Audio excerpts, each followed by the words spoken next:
Bonjour à tous et bienvenue sur La Ruche Média. Aujourd'hui, je suis avec Patrick Bézier. Je suis ravie de vous retrouver aujourd'hui sur La Ruche Média et nous allons parler de télévision, mais pas seulement, aussi du Club de l'audiovisuel, parce que vous êtes le président du Club de l'audiovisuel de Paris.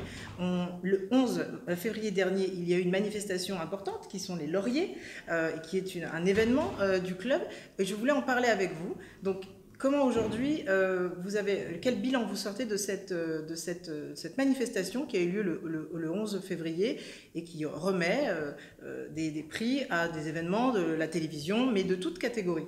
Et il y a une catégorie web, on en parlera après. Bien sûr, merci de m'inviter chez vous et je suis très heureux de venir témoigner du succès de cette cérémonie. Vous y étiez, il y avait 800 personnes au Théâtre Marigny, c'est vrai, qui avaient donc l'occasion de récompenser les meilleures émissions de radio et de télévision. Alors qu'on a changé plusieurs choses cette année, vous l'avez certainement remarqué. D'abord, les lauriers s'appellent les lauriers de l'audiovisuel, pour y intégrer les séries et la production du numérique. Un jury tout à fait renouvelé, avec notamment une écrivaine comme Christine Orban, oui. Des gens de la presse, etc. Et des gens qui ont une éthique que l'on partage. Et puis un lieu nouveau, puisqu'on était cette année au Théâtre Marigny.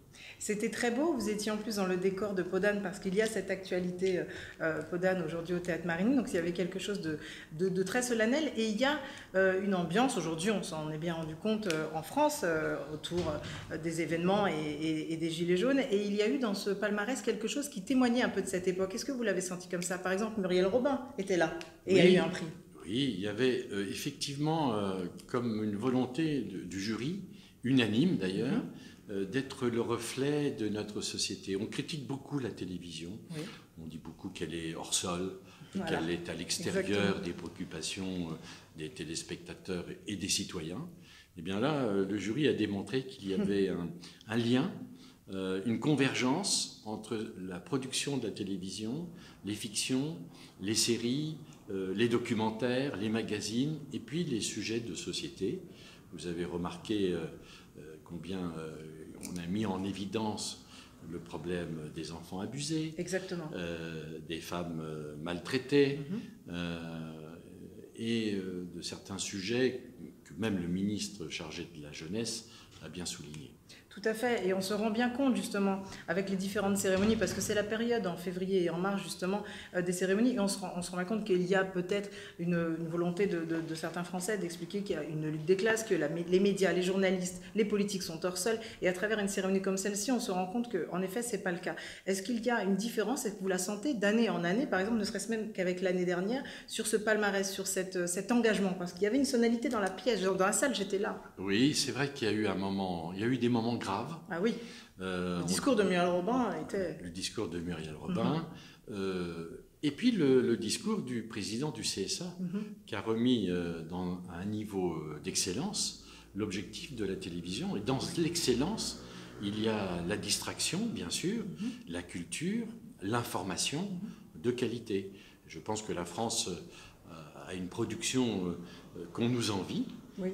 Alors qui n'est pas forcément la plus quantitative, mais qui est la marque de fabrique de la France. Qui est qualitative, justement. Je voulais avoir votre regard sur les différentes réformes qui vont exister dans l'audiovisuel français. France 4 et France O vont disparaître. Il y a une volonté du président d'avoir une forme de qualité, que France Télévisions soit à sa place par rapport au service public. Qu'est-ce que vous en pensez, vous, le Club de l'audiovisuel?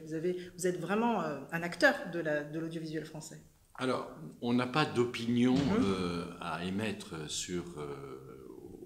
aux autorités, j'allais dire. Bien sûr. Néanmoins, nous sommes un thermomètre de la profession, puisque avec nos dîners, avec les lauriers, régulièrement nous échangeons.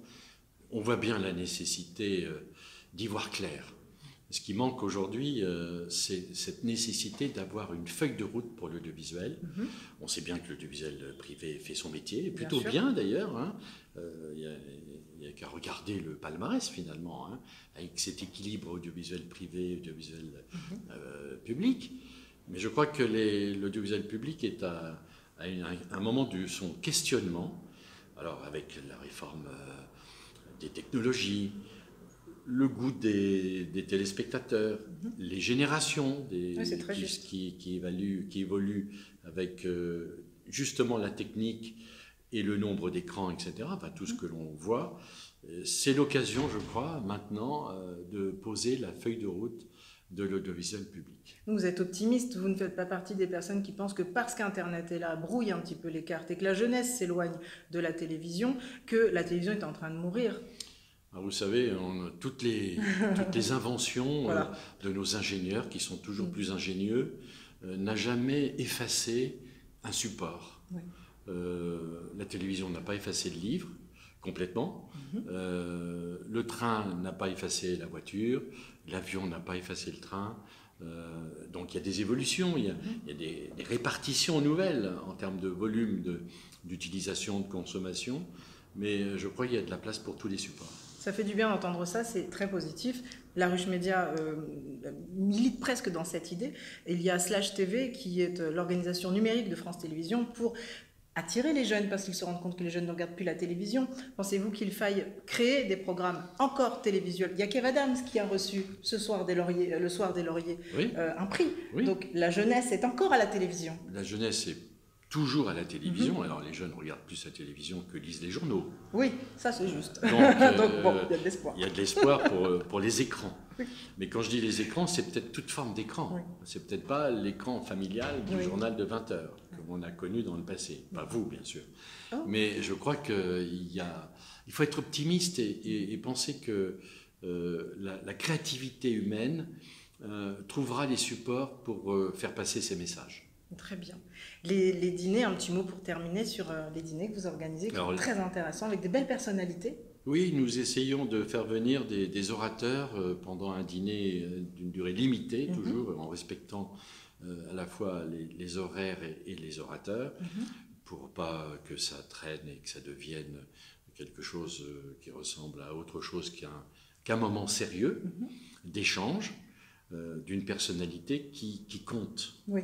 Alors, ce n'est pas forcément les stars du système, mais c'est toujours des gens qui ont une utilité, qui ont montré, qui fabriquent, qui sont à l'origine de la beauté, de la créativité, du succès de l'audiovisuel français. Ben voilà, c'est terminé en beauté, c'est très beau, on aime notre télévision, c'est une belle télévision.